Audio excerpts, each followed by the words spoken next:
किया हुआ। जब 270 सालों बाद इस बंद मंदिर के दरवाजे खोले गए और अंदर का चमत्कार देखकर सभी गांव वालों के रोंगटे खड़े हो गए। इस घटना की शुरुआत करने से पहले महादेव के सच्चे भक्त कमेंट बॉक्स में हर हर महादेव जरूर लिखिएगा। इस घटना की शुरुआत होती है राजस्थान के महोबा गांव से। यहाँ पर एक ऐसा मंदिर है जो पिछले 250 सालों से बंद पड़ा हुआ है। कारण पूछने पर यहाँ के बड़े बुजुर्ग बताते हैं कि एक समय पर यह मंदिर पूरी तरह से खुला हुआ था। यहाँ पर भगवान श्री कृष्ण की और माँ राधे रानी की सोने की मूर्तियाँ थी, लेकिन सन 1753 में कुछ लुटेरों की नज़र इस मंदिर पर पड़ गई और वो दोनों मूर्तियों को चोरी करके अपने साथ ले गए।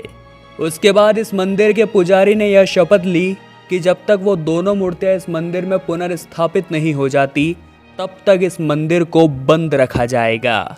और उस पंडित परिवार की 3 पीढ़ी गुजर चुकी है, लेकिन अभी तक भगवान की वो मूर्तियां इस मंदिर में स्थापित नहीं हो पाई है। इसीलिए पिछले 270 सालों से ये मंदिर बंद पड़ा हुआ है। इसी बीच जॉनसन नाम के एक विदेशी न्यूजीलैंड से भारत भ्रमण करने के लिए आए और जब वो मथुरा पहुंचे तो वहाँ कृष्ण भक्ति में इतने ज़्यादा लीन हो गए कि वो मथुरा के ही बनकर रह गए। जॉनसन मथुरा और वृंदावन में रहकर ही दिन रात भगवान श्री कृष्ण की भक्ति किया करते थे। और एक दिन चमत्कार कुछ ऐसा हुआ कि रात्रि को उन्हें स्वप्न में साक्षात भगवान श्री कृष्ण ने दर्शन दिए और कहा कि महानगर मुंबई के समुद्र के बीचों बीच तुम्हें एक नींबू तैरता हुआ दिखाई देगा। उसी नींबू के नीचे गहराई में मेरी राधा संग मूर्ति रखी हुई है।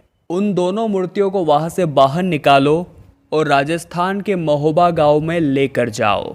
जब जॉनसन की आंखें खुली तो वो पसीने पसीने हो चुका था, लेकिन आदेश स्वयं साक्षात भगवान श्री कृष्ण का था और जॉनसन एक बहुत अच्छा तैराक था। वो तुरंत ही मुंबई के लिए रवाना हुआ और उसने स्विमिंग कॉस्ट्यूम पहनकर समुद्र के अंदर छलांग लगा दी।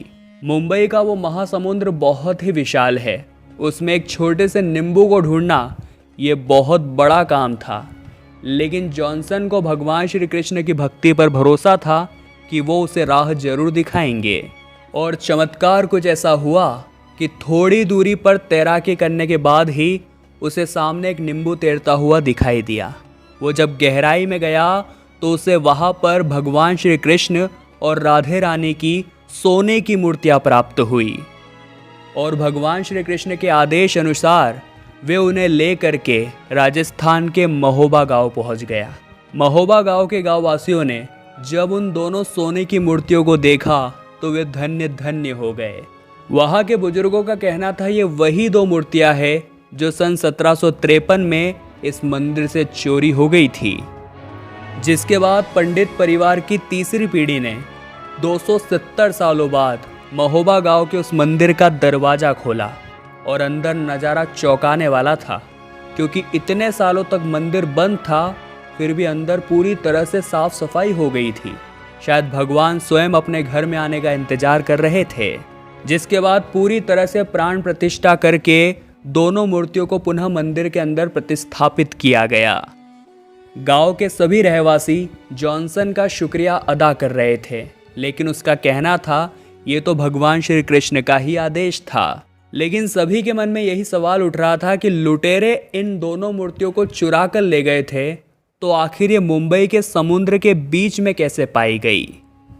तब वहाँ के एक साधु महाराज ने अपनी योग शक्ति के बल पर गांव वालों को बताया कि जब वे लुटेरे जहाज के माध्यम से सभी चुराई हुई मूर्तियों को विदेश लेकर जा रहे थे, तभी बीच समुद्र में अचानक से मौसम बहुत ज़्यादा बिगड़ गया। वे लोग समझ चुके थे कि ये भगवान का ही क्रोध है और चुराई हुई मूर्तियों का ही नतीजा है। तो उन्होंने उसी स्थान पर महोबा गांव की उन दोनों मूर्तियों को छोड़ दिया और जैसे ही उन्होंने इन दोनों मूर्तियों को वहाँ छोड़ा, मौसम एकदम सामान्य हो गया और वो आगे की ओर बढ़ गए। तब से ये दोनों मूर्तियाँ उसी स्थान पर रखी हुई थी। भगवान श्री कृष्ण का ऐसा चमत्कार देखकर सभी लोग धन्य धन्य हो गए। इस घटना को लेकर आप क्या विचार रखते हैं हमें नीचे कमेंट बॉक्स में बताइएगा। वीडियो पसंद आई हो तो लाइक करें, ऐसी सत्य चमत्कारी घटनाएं देखने के लिए हमारे चैनल को सब्सक्राइब करके बेल आइकन को प्रेस कर लें। हर हर महादेव।